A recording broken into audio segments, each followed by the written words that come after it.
Good morning. Good morning, beautiful people. Good morning. Welcome, Lynn. We have, Thank you. yeah, Thank you, Phoebe we and have Isabel. Lynn with us today. Lynn, is it Tuckness? Am I saying it right? I want to make You're sure that I'm saying it right. Tuckness. Thank you. Lynn Tuckness. I thought that was it. So let me just give a little quick intro to Lynn so that everybody that's listening gets to experience and know a little bit more about her before we dive into our podcast today. So Lynn is a renowned change maker. She entered, sorry, Zoom. Goodness. Zoom is telling us to get working. She entered this world to a family of none, adopted and abandoned 4 times before her first birthday. She grew up with a single mother, navigating the challenges of poverty, learning early that strength is born in places where life feels uncertain. Later, she married, divorced, and became a single mother. She was walking the path of love, loss, and unwavering determination. Through her own journey of resilience, she now helps men, women, and children, also pets, I should say, release their emotional blocks, subconscious patterns, and limiting beliefs to reclaim their life of freedom, joy, and love. So please welcome, look, Lynn Tuckness. She's a certified international hypnotherapist, energy healer, and transformational coach. Welcome, Lynn, my dear. Thank you. Thank you for the beautiful introduction. I'm actually amazed that I've spent over 1,636 hours being a certified belief code, body code practitioner, transformational coach, and hypnotherapist. And I'm amazed that I've conducted over 11,585 sessions helping clients clear past trauma, create peace in body, mind, and soul. Because I'm the same girl that was born to a family of none, that was abandoned 4 times before 9 months old. And I'm in awe that my company is international and has made $500,000 in 4 years because I am the same woman who became a single mom after 16 years of marriage, making only $14 an hour, scraping by just to make the mortgage and put food on the table. And because of my journey, I'm still very grateful that I now get to teach people how to make that pivot turn and finally come back home to love themselves. Oh, that's beautiful. It was all worth it. Isabel, is there anywhere that you would like to start? Anything? Because you were the lady that introduced me to Lynn, right? I guess so, yeah. I think, I mean, a very, it was such an amazing moment when we landed in in the room together for the, practicing or whatever it was. And the life, the energy of her, I mean, I fell in love automatically. And I think she's got so much. And, being what she had gone through, because the three of us, we had had some pretty interesting, energetic living in our life, to say the least, how she continually went through, how she kept going, how she found her way through things that will devastate somebody, that she definitely is not connected to victim energy, and how we can all, take an example from her and know that no matter what we go through, we have the choice to get back up, dust off, and just do what is the best for all of us, the best for the world, because the three of us, we are at service. And I think these events of going through these emotional, roller coasters since little babies, it created more of a drive, at least on me, created more of the drive to dig into tools and take the time to access all these courses that I've done or learnings that I've done that I basically have gone through myself first before I work with people to, you know, to empower others. And for what I know of all of us, we are not the codependent therapist.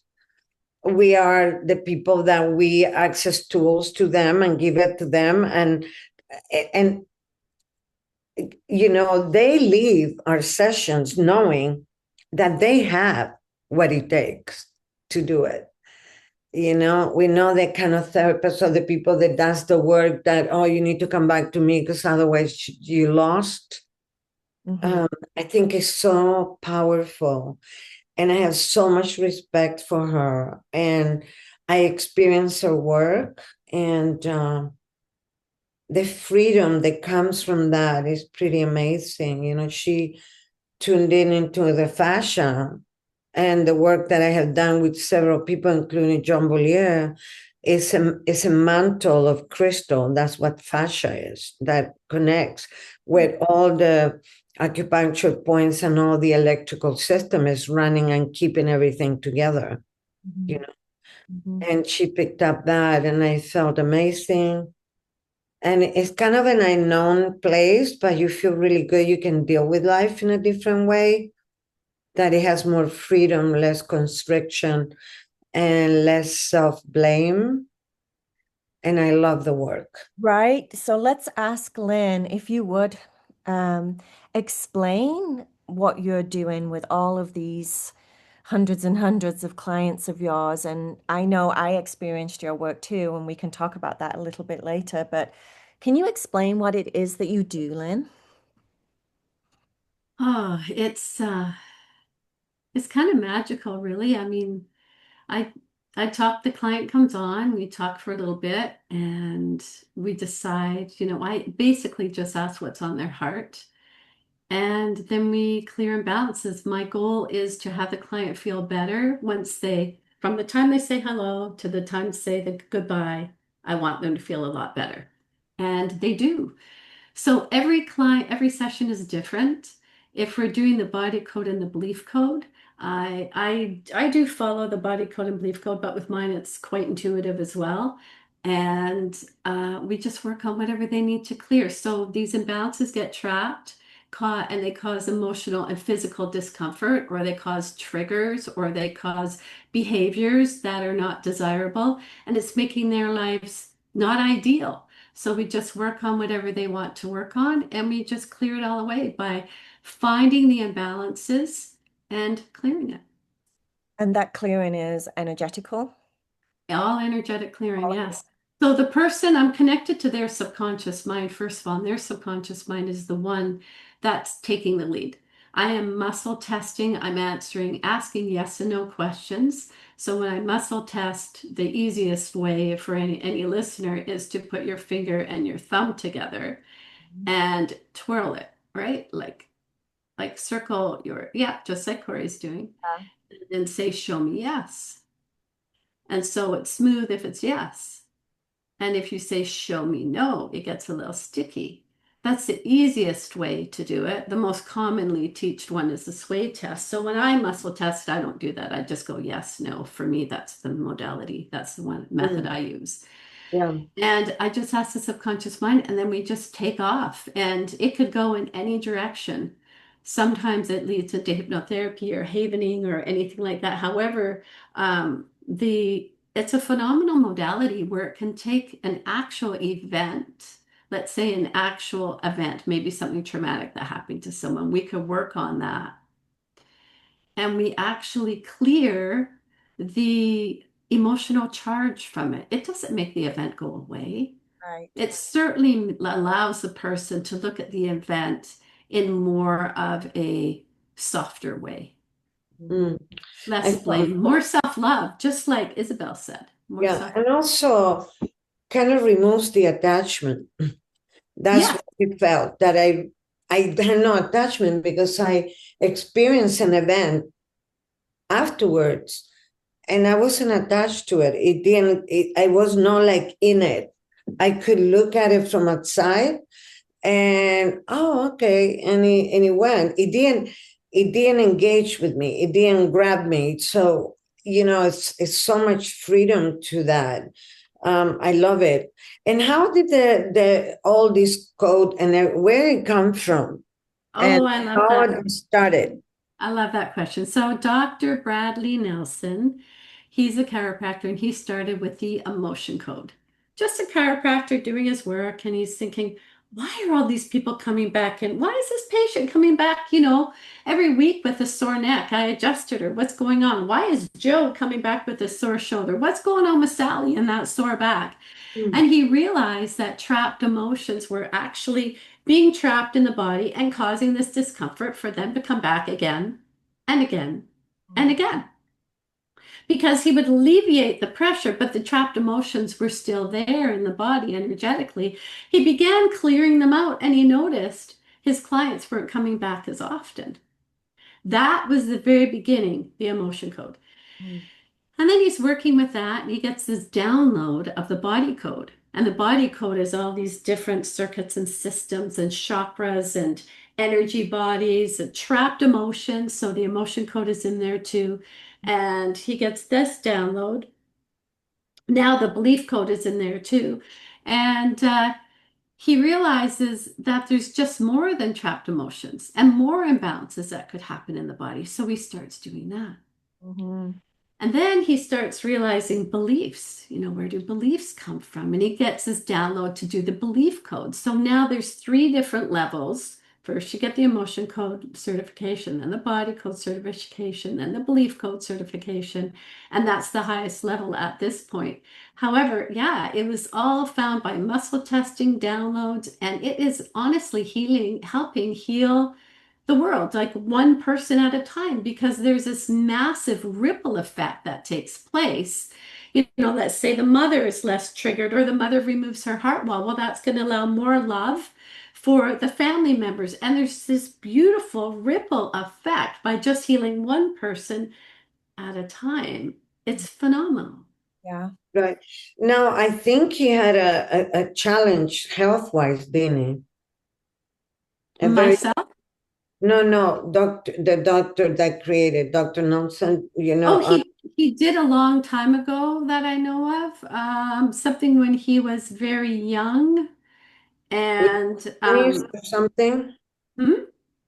that propelled him to get to be a chiropractor, right? Yes, yeah, there was a story about that as well. He wanted to do something else.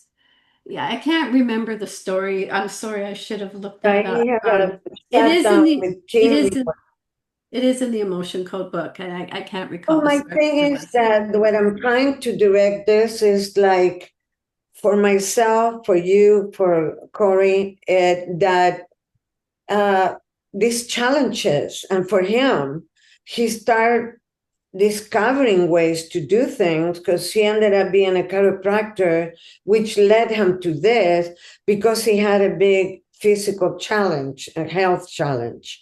I have had stuff that directed me to different places. Corey have had, and how we have created all these tools through a lot of work, actually, to empower people and lead them with something so they kind of don't go through the hurt. So whatever, however, we challenges that and that's so important instead of victimizing. How important it is for people to remove these veils and also use it to empower others. Mhm. Yes, I agree.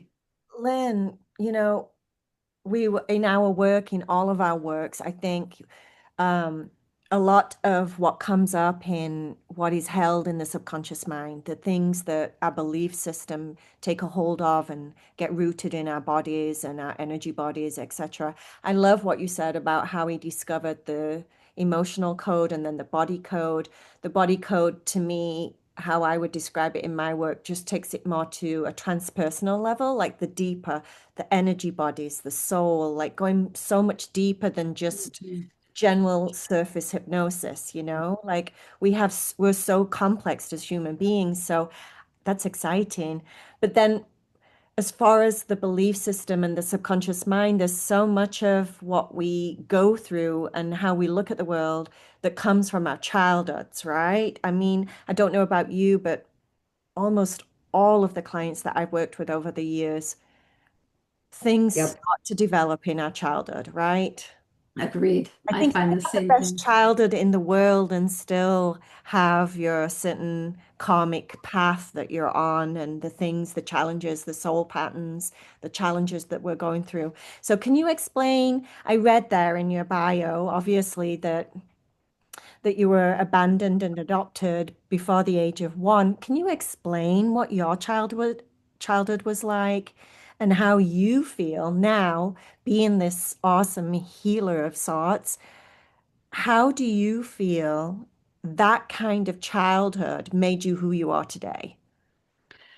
Well, I always felt as a kid stressed and anxiety, although I didn't even know what that was. I always felt that everything was an emergency within my system, and I always felt that it was revved up. Um, I had this nervous happiness. Everybody thought I was so happy.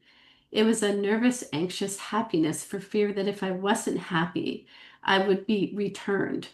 Um, I Mm. it was really interesting. You know, the whole abandonment theme played so much in my life, and I didn't even realize it.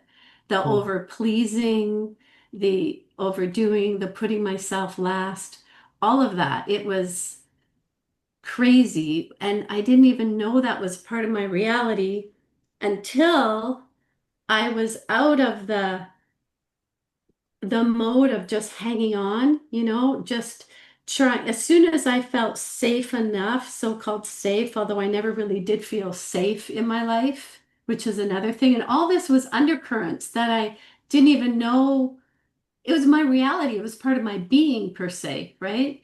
Yeah. And then I decided one day somebody told me about the emotion code. And I thought, what's that? And then it was there that started my healing journey, really. And it was there where I learned that I was feeling these ways, although they were just feelings, not words. It was part of my being. And when I was doing these sessions, it actually came to realization and gave me validation that I wasn't making this stuff up, even though I couldn't name it. It came to the forefront in a way that gave me such peace and validation.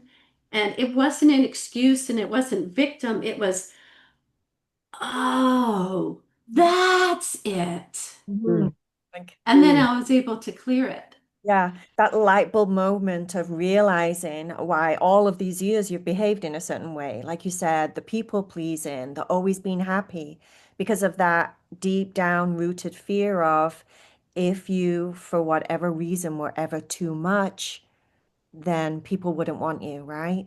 Exactly. Exactly. You know, I remember going to kindergarten. So I found my family when I was 9 months old, and that was great for a few years. And I remember going to kindergarten, and I remember being told I was adopted. I was 4 when I was told I was adopted. We were watching the Brady Bunch, and somebody on there was adopted. And I still remember this, lying on the floor in the living room and saying to my mom and dad was adopted me. And then my mom and dad, I remember them looking at each other in this pause because I was always very intuitive. And it was sort of this look between them, do I tell her now? And so they did, thinking they were doing me a favor. And my dad was sweet and funny. And he said, you know, it was like a room full of babies, you know, and we adopted you, and there was a big room full of cribs, and we walked up and down the aisles to the cribs, and we picked out the prettiest blonde-haired, blue-eyed baby girl, and we knew that you were going to be our daughter, and you were chosen.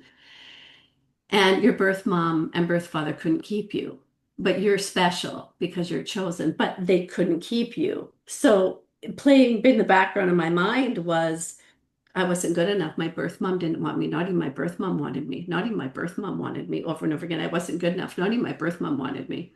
Mm. And then I was happy where I was because you really had no choice, right? Put on that happy. And although I knew before that I didn't quite fit and I didn't know why, now it's time to go to school, kindergarten. And I remember being terrified walking up down the alleyway up to school, thinking that birth mother was going to steal me. In school, anytime somebody came to the front, to classroom door that we didn't know, I thought they were going to steal me. And then I lived on this new level of fear that I was going to be taken. It was crazy.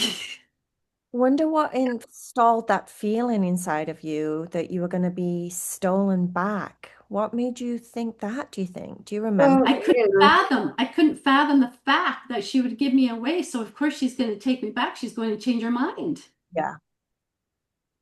right? What were you So going to say, yeah, Isabel? you know, Mhm. yeah, because I developed that from my mom giving me away at 8 months old to the nana that took me to Peru, the shaman woman that raised me. I grew up in a in in a way that I kept feeling I didn't belong. I didn't belong. So I grew up like, oh, it's said okay for me to be in a place. It's said okay for me and bottom line, I didn't believe it, even though, yes, you are allowed to be in there or you are allowed to take that course or whatever. I kept not believing because in the back of my mind, if somebody gave away a little baby, it has to have been really, really not wanted because an adult I could understand because we have different emotions as an adult or we have behaviors as an adult, but why a little baby must be really not good to be given away, you know what I mean? Or Yeah. yeah. And so the sense of not belonging. So I developed this world of fairies and nature because up in the Peruvian Andes and the Amazon, I had a lot of exposure to nature and critters. And so I used to make these little homes with twigs and play with rocks. And I had a big tendency to isolate myself Mm. because that was safe. Yeah. So there, but then I started not accepting me too. So I wasn't even safe in the realm that I have created for myself to be, you know what I mean? Yes. So and you start overcompensating, being overly smart, learning more, this, that, the other thing, when in a relationship, because I never had issues with attracting the other opposite sex, whatever, I never believed it. So I would leave them before it was a chance that they could do that. Yeah. So it was kind of cruel in that way. Because Yeah. they would be like, oh, ring, oh, we're gonna get married, whatever. And Isabel would pack up and leave, like, bye-bye, Yeah. before something could happen. Really, you were just denying yourself of being loved, right? Because you didn't feel Well, worthy of it. it's good for people to know what we have gone through, because you have done it, Corey. Um, so they start recognizing these little things, you know what I mean? And how a person like Lynn or any of us, whatever the gifts that they prefer, they can do the work and just live free and download these big bulks that we've been carrying for so long Mm. that they might be subtle. And if we don't do it, they start showing up physical pains or, big deals. The more time we leave them in there, the more they fester. Yeah. Mm. But I think that for you, Lynn, with your clients and the work that you do you have a lot of people that it refers, like a lot of the work that you're doing, the emotions that you're removing from these people, the energies that you're removing, do you feel like a lot of it comes from their childhood? a lot of it does. A lot of it does. The theme right now, when I first started, the theme was most people felt worthless. Yeah. And now it seems to be safety. The bottom line of the sessions I've done the past few months, if I cut out all the details and just go to the root, it honestly is people are not feeling safe. Mm. And it's stemming from something. It's not like because of now times. It's because I think now times may be bringing up rumblings of their original wounds. That's what really honestly seems to be the theme right now. It's Mm. fascinating. And many people are actually going through their greatest fears right now that stemmed from childhood. Now, the wonderful thing about that is we now, as functioning adults, get to decide, is that true for me or not? Right now, today, is that true for me? And if it's true for me right now, today, is that true for me for the person I am becoming? Because we get to choose. We could be at that crossroad right now. This is a good thing. This is a blessing. This is like a gift wrapped in sandpaper where we get to decide which way we're going to turn. Are we staying in this old path, this old rut? Or Mm. are we moving forward in a new direction, which will give us empowerment? So Right. if you're a listener out there that's wondering that, how do you make that shift? Step in that empowerment now. Step into it now, and then face it. And face it with a new outlook and new skills because that old pattern doesn't belong to you anymore. Not the person you are, not the person you are becoming. We Yeah. can do that. We can make that shift. Oh, Right. The mhm. thing is that I have discovered in one of the steps of this ladder of doing this, what you were just saying, uh, and I can say that because of my own experience, it is an underlining of, am I worth to have a good life? Am I worth to be loved? Am I worth of that? It's an underline. So I very all the time I tap in the work. I tap in on that because if they have an underlying, I'm not good enough, and why will I deserve to change? Why will I deserve to have a better life?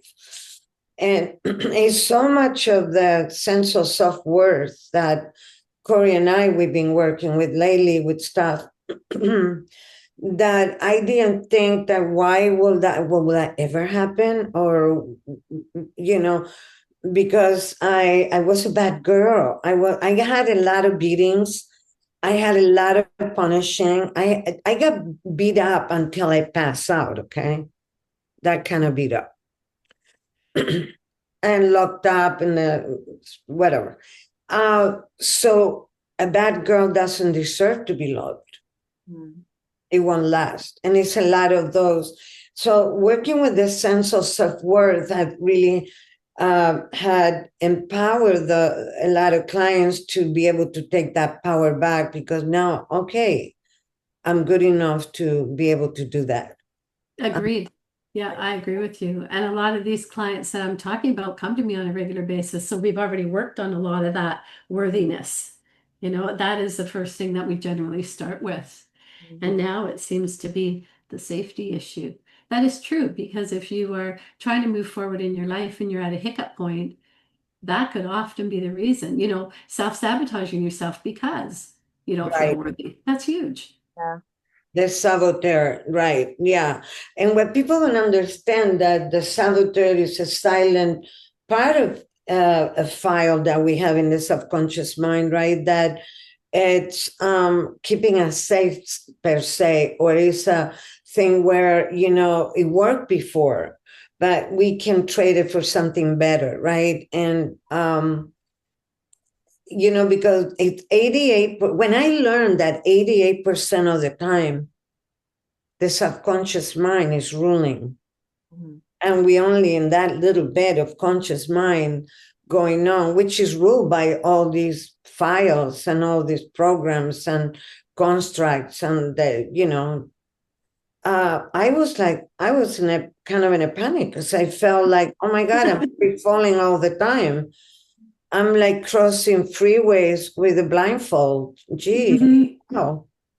I think the subconscious mind actually, I think when you said it's ruling 88% of the time, I kind of see it like, okay, so that's a small amount that the conscious mind thinks it's like calling the shots. But honestly, through my work, what I've discovered is that the subconscious mind kind of rules the shots all the time.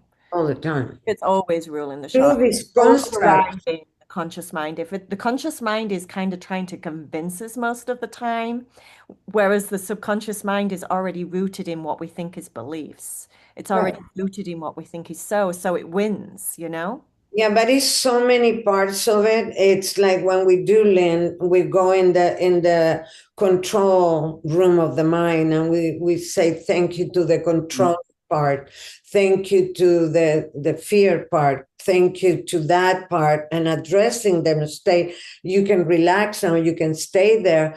But that's the beauty of the work she does. That is so brilliant.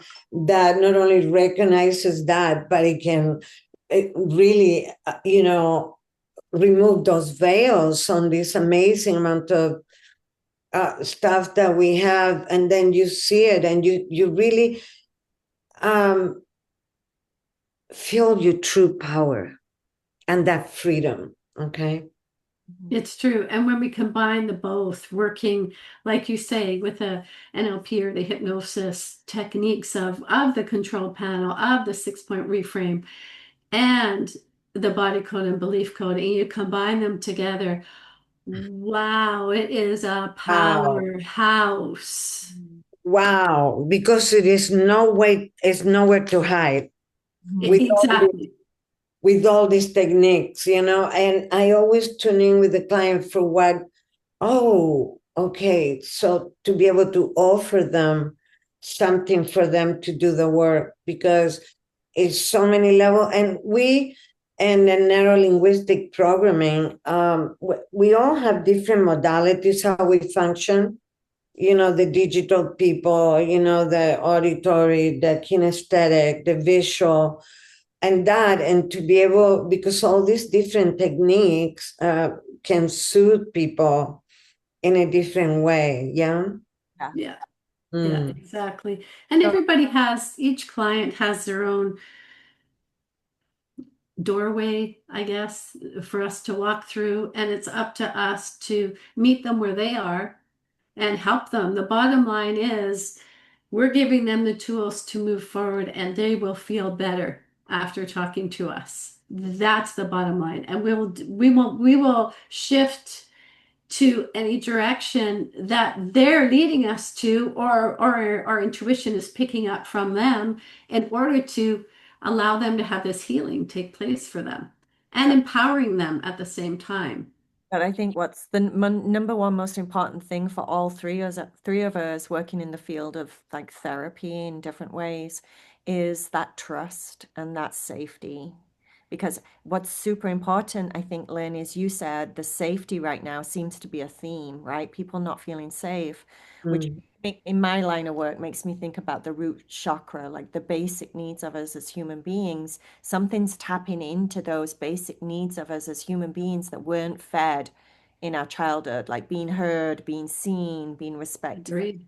protected, loved, fed, all of those things that the root chakra needs so that it can develop in and create a confident human being as they grow up. Right. Exactly. But the thing is, if you think about this, all of these, Yeah. all of everything that is going on, and the social media and the da da da, is not a very rooted, very grounded situation. And it's kind of, we create ourselves the where do we belong, where, oh, if I'm in that, I'm accept, I'm liked. How many likes, how many this, how many that. It's almost like, it's all over the place, but nowhere in a way. And I noticed that even people walking the dogs or being with their babies or anything, they're on the phone. And I'm like, well, it's a disconnection on that. And now everything is going so fast that people are not being able to grasp that safety, because it changes every second. So Mm. it's an unknown, and that's the thing that the work she does creates that it doesn't matter because I'm good. It's so important. Mhm. It doesn't matter because this work with the code is like, no matter what, I'm good. No matter what, I'm good. Mhm. Because I own myself now. I went through all these veils. We all do that kind of work, but I really love the code. I really, really, really do love the code. Because I think um, they do their work, but it's done. By the time it's not a come back to that part of it. When she finished doing that, it's there. It's understood. You got your piece back. You know what I mean? Yeah, but have you found, Lynn, that if people don't trust you, then the mind is not going to surrender and let you in? How this works every time. Number one, if they don't trust me, they won't do a session with me. Right, exactly. And the first thing is I do it with love. I do it with the expecting a miracle, and I do it with my higher power. If the person is receiving it in the same way, expecting a miracle, they don't have to know how it's working. They don't have to know why it's working. Yeah. They just have to be willing. Yes, I have truly seen miracles. Now, if the person says this won't work and they're hanging on, there's not much I can do about it. I am not going to convince somebody that this works. There's enough people out there that are more than willing Mm. to, to Mhm. do this, more than willing, that they want to make the change and the healing. That convincing people is not my job, because if they don't think it will work, they're constricting the energy, Yeah, exactly. you know.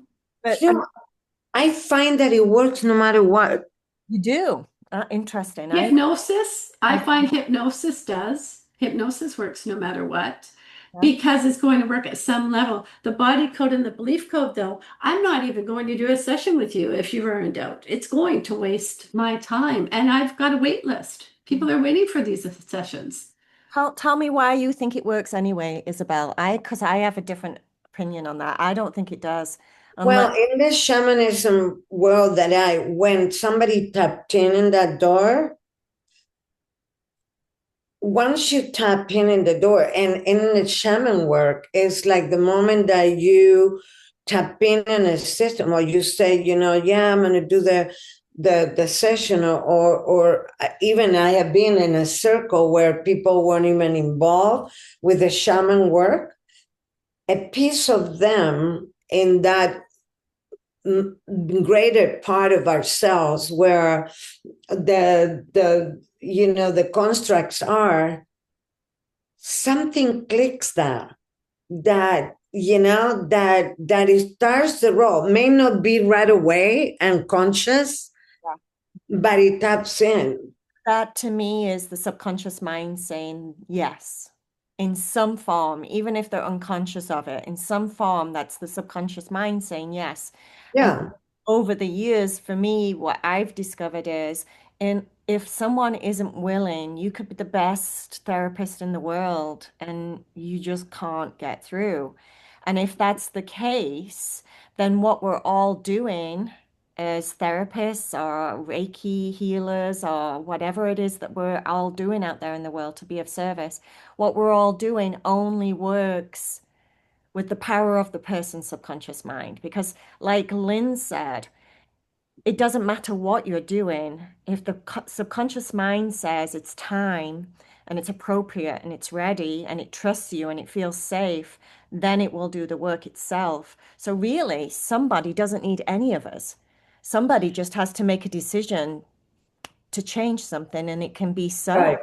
Right, the agreement. Now, the thing is with my friend Miguel Ruiz, with the four agreements, but with John Bollier, I learned with all the many years that I work with him, being that he's an incredible therapist, as we know. Um, he have changed people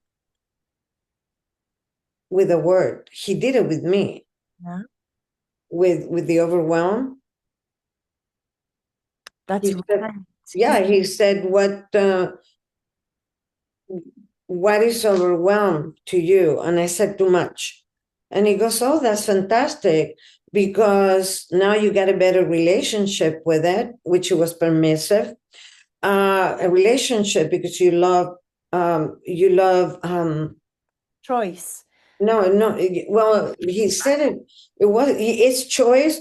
No, more of a diversity. I love to, a lot, the second human need, you like, yeah, but let's say diversity, that I can choose from a lot of things. In that second, I was fine.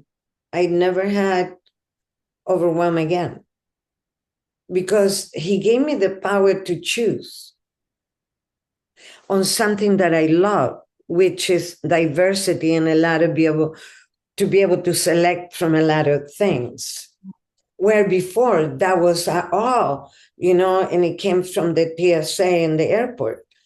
And he said, he gave me permissive to have the choices on say diversity for now. Gave you permission. Well, permissions saying Yeah. now you can choose, you have a better relationship with he implanted the command right there. Mhm. Right. So you can do it with one word. That's awesome. I have done it in seconds because I work with suicidal children. So I don't have many times time to, close your eyes and do all that or do whatever, or an intake form or anything. I just got to go into that child right away and get him out or get her out. Or I lose, and I haven't lost no one person yet. I shouldn't say yet, but yeah. Mm. Well, what he did in that one word, he got you to question your belief of that definition of overwhelm. Mm, right. The And label. again, you were checking in with yourself. Is this really true for me or not? Right? And then you made the choice. Variety. That's fantastic. That's he said to me because he knows me. He said to me, that's great because you love variety and now you have a better relationship with it. Mm. Done. That's how long it took. And I never had that feeling again of overwhelm because now I feel it as a gift.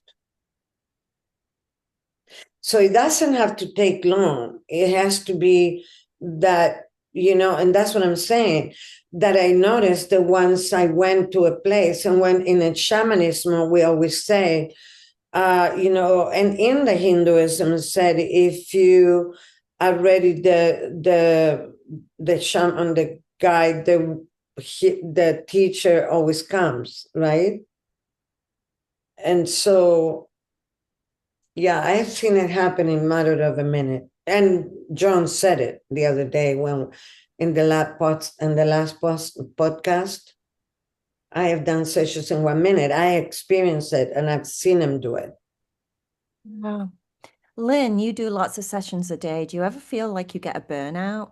Do you ever feel like you can't No, do your thing? no, I don't.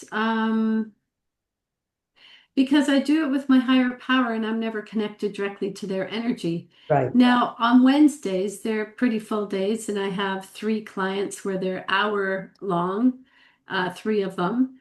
And because I do their whole family, so there's a lot of chatting, a lot of download. Sometimes at the end of Wednesday, I'm kind of like going, okay, I just really don't want to hear anyone talking right now. Yes. And then I have a bath and I'm fine. That's about it though. And then Thursday morning I work. I always take off Friday, Saturday, and Sunday because I deserve that time to just be in my own energy. Right. Right. Yeah. Yeah, it's so important to have the me time, and because a lot of times I work with people that work all week. So I did weekend a lot, which I have stopped this year a lot. And having those kids or a lot of them, uh, the red, white, and blue people, the military that they got suicidal stuff going on, they get in funks, and it's not about, because I ignored three people through all my years. No, I no ignore it, but I didn't go in right away, and I regret it for me. And the kind of works, I work with that kind of people. So Mm. But what you said, Isabel, about the people coming to me are ready for the sessions. Out of everyone, now the only time that I think, so if somebody recommends their boyfriend and they're only doing it for the girlfriend, they didn't come to me by choice, Yeah, right? And they don't even believe in it. So those ones are like, yeah, this is, I mean, I'll do it for the sake of the client. However, I know they're just going through the motions, and that's sort of uh, little bit. I don't really like that. I do it out of respect, though. The flow is there on my part. However, I can feel it's not being received in the way that it's generally received. exactly. Yeah. um, I've had But that when in my they come, practice too. yeah, when they come to me by choice, only once the one person was like, I find you abrasive. And I was like, really? I've never been told that before. Okay. She said, I yeah, sat up too straight and I was too direct. And I thought, I think I must remind her of a relative that I triggered her or something. Only one person out of all the people that I've seen, generally, 95% of my clients are repeats. 95%. Yeah. Yeah. because So, I told Steve about you, and he felt amazing with you, and Mhm. he really worked with you, and I really saw that the shift on him. yeah, that's I fun. was recommended. Yeah, Yeah, yeah. that's fun. And when I did my session, the first thing I noticed was, wow, this lady is fast. She's like a computer. It's like something's going on in there on 14 different thousand levels. And she's just like, you know? So that was the first thing I noticed. It was so fascinating. And then I kind of started to follow your flow. But for me, it felt so just easy, almost like I was, I didn't have to do anything, nothing traumatic, It was just like, okay, you just got me. You just got me, and you just did what you needed to do. And I felt very safe and it just flowed very easy. And also almost a little bit detached. Like there was a part of me at the end was like, is that it? Is that all she needs to do? Because my work seems so much more complex. I was like, okay, well, we'll see. And then later that night, when you did my work, we did it in my hands and we did it in what was it? My hands and my elbow, right? Mhm. And instantly, I went from like an 8 and a 7 down to a 2 and a 3, I think, as far as pain level goes. At the end of the Mhm. session, I felt super great. And then that night, it was like, I don't know whether this is a good question, whether people report back to you, but at nighttime, my elbow kind of got angry. Like it was like more painful, more uncomfortable. And I just kept saying, what you told me to say. I see you, I feel you, and I let you go with love. I just let you go with love. Because I thought whatever is in there is trying to, like, I'm not leaving. You know? Is that the case? Is that normal or? Yeah, I have heard that. So sometimes what happens, generally that's not the case. Right. However, I've heard that can happen, whereas it's just more imbalances that need to be cleared. I would think, yeah. Yeah. Yeah. Because That you're is, sort of stirring up the pot, right? yeah, like a long-term. That's what I was saying to you girls before, that I felt it was more layered there, but it cleared up. Yeah. Yeah, Yeah. and Generally, they're people. deserving, right, Mama? Hmm. Oh, Because of how you grew up with your mother, it's like it can be easy. It can be happening. You got to suffer to go through things. You're not good enough. You're not this enough. So yeah. I remember doing work and going, well, can a bad girl, the girl that never does good, have the right to be okay? Or Yeah. But Lynn did a reprogramming on me. She found a thought that was, don't remember where it was, but it was connected and it been connected for a long time that I am weak and I put out that energy to the world.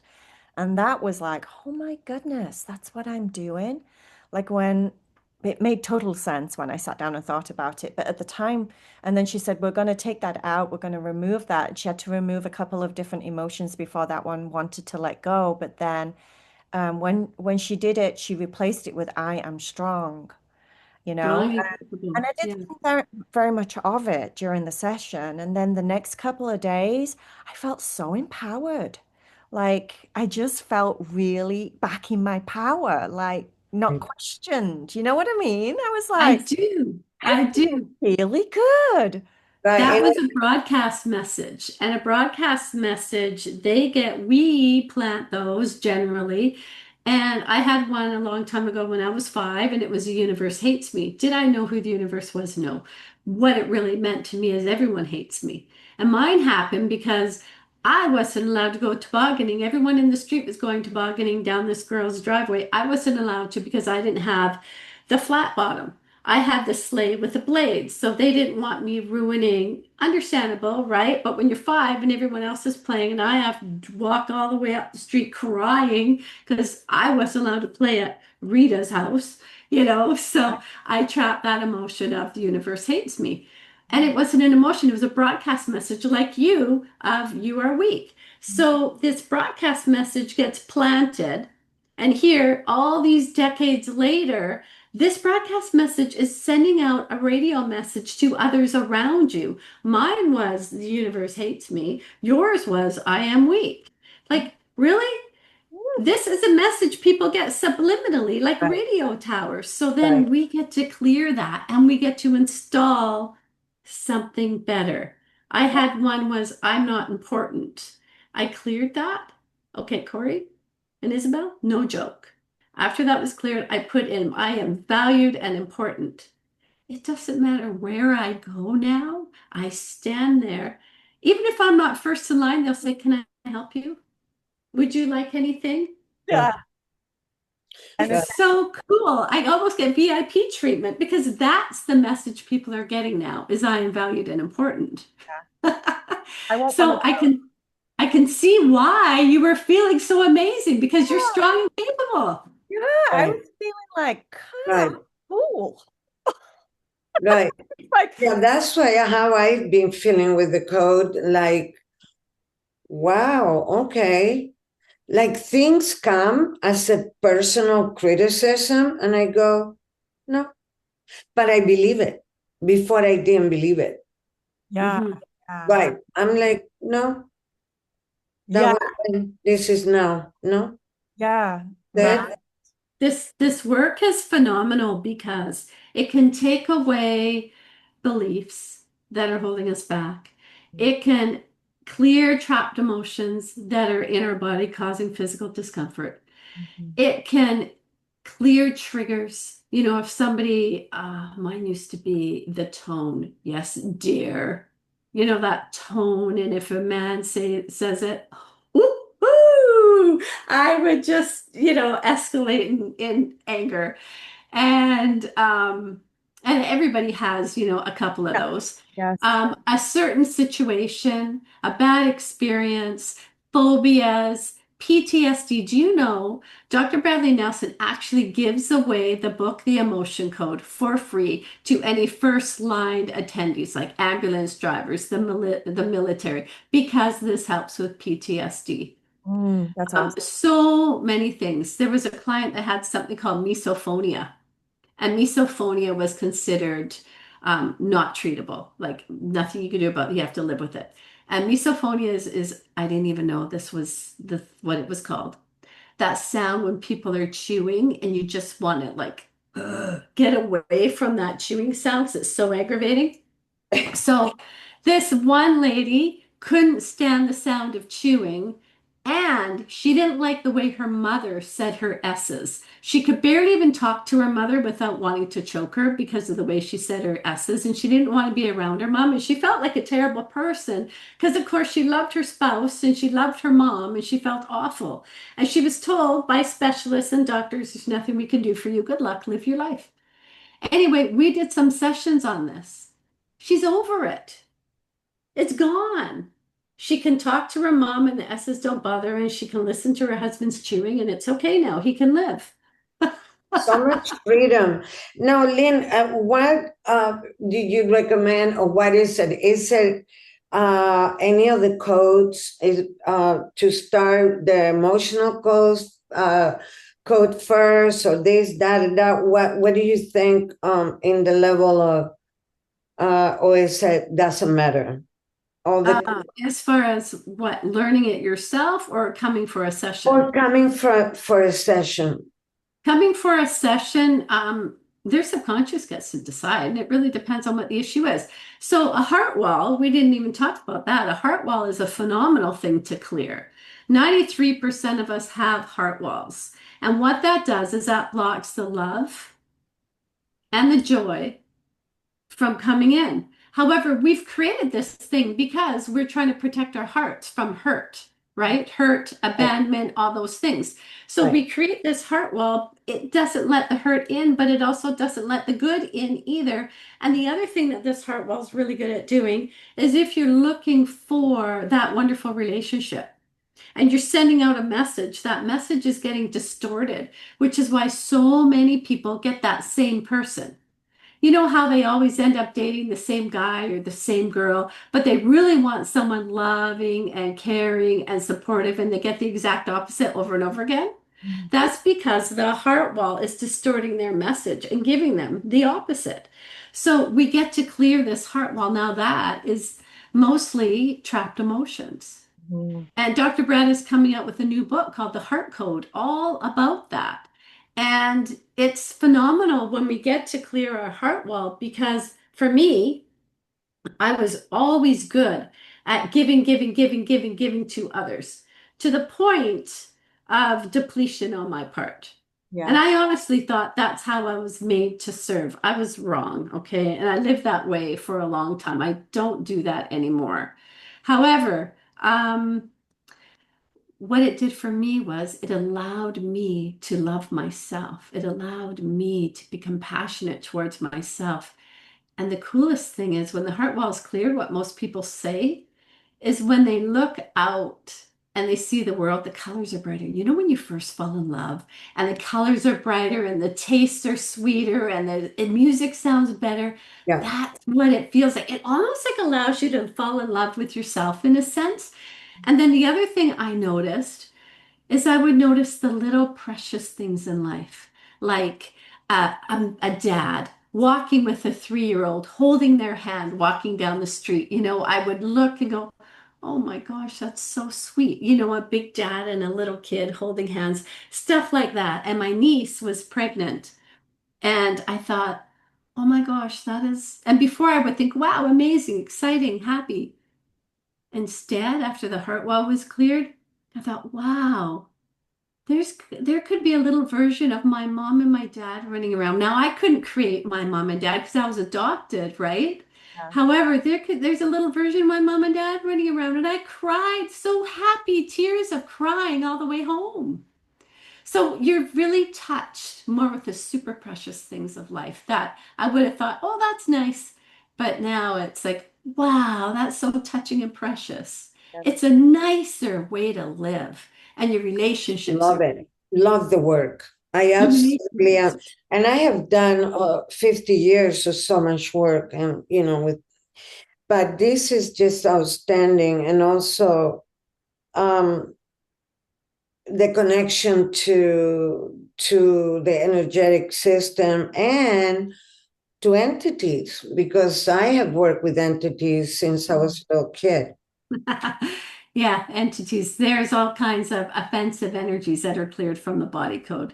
And it makes a big difference in someone's energy field internally and externally. Huge. We also get to work with auras. One thing I find fascinating with entities is oftentimes a misaligned sternum is attached to entities, which is really interesting to me. And entities can be they're okay, maybe the word sounds a little scary. It's, it's negative energy, really, Yeah. right? And they could cause little disruptions or big disruptions. And you feel the difference when they're gone. It could cause anxiety and stress. It could cause all sorts of things. Mm. Yeah, that's I was really surprised when I dug into it and I went, oh, okay, because I grew up with, the shamanism to work with attachments and things that you get, you know, um, the spirits that get there, or even, like the movie that Demi Moore did with Patrick Swayze or whatever it was, that like people dies in an accident, they get stuck. Yeah. I learned from very young, and Mary Norris is very good at removing those kind of things, and but it's just fascinating to me, Lynn, and you are fascinating. I love you. I mean, your energy is incredible to me, and I go by energy, and the work is flawless. I love it. Thank you, We Isabel. mentioned earlier, Lynn, that you can do this on animals, right? Oh, yes, yes, yes. I just did a session on a rabbit the other day. Rabbit. I do horses regularly. I have a client that has many, many horses, and I do horses every week. I did a session on her bunny rabbit because her dog killed the female bunny, and Oh, the male bunny is still around and really sad that he saw his girlfriend die. It was devastating. And oh, then I did a session on the dog, like let's not kill things. Let's not want to kill things. But yeah, I've even done a session on a fish, okay? Like no joke. I've even done it on a That should have been the thing for your daughter with I the cat. know. I was just thinking that too, Yeah, Isabel. the thing of getting rid of something, we got to see that part Yeah, for yeah. her. Bella's talking about my daughter. She got a dog and he was beautiful and perfect in so many different ways. And then she was fostering him actually just to see if he settled with the cats. And then day number two, all hell broke loose and no one was happy with each other. So she had to take the dog back and she was heartbroken. So there's some work there that's what Isabel's talking about. Oh yeah, yeah, we certainly can. I've done work with Especially on the dog, huh? Because, well, the daughter, why that's so fast. But the dog, because the dog had been in a car accident, it was missing a leg. So the oh, dog has a lot, and to be dumped back on that, you bad, you don't deserve a home. Oh, he was such a lovely dog. Right. Well, he got punished for something, but whatever. The work is flawless and it's good, and yeah, I thank love it. you. I Yeah. love it. It's changing lives. It's changed my life. And I'm so grateful I came across it. And it's such a wonderful pairing with the hypnotherapy and the coaching and the havening. And it's phenomenal. Yeah. It's Right. so I was li gentle. I was listening to your podcast, Lynn, Take Back Your Power. Lynn has Yes. a podcast, and I was knitting the other day, and I did about 6 or 7 episodes. So good, by the way, of explaining all the different emotional code, body code, the belief code, all of them. You talk about them, the heart wall on there. So if anybody wants to hear more from Lynn about that, you talk with The link. yeah, we're going to put the link We put the below link to her and everything. Yeah. and how they can you Yeah. interested in a session, Lynn, because I highly recommend it. Yes. Thank Get you. Yeah. I online. love it. Thank you. Yeah. You have all my information to put on there. Yeah. Yeah, Right. And send me an email to lynn@innerherohealing.com and we'll get you set up for a session and you can see this magic in your life too. right. Thank you so much, ladies. I appreciate you. Love you very much. Go Thank forth and Thank you so multiply. much, God. Thank you so much, Lynn. Let's Appreciate go decode ourselves. you. Bye, guys.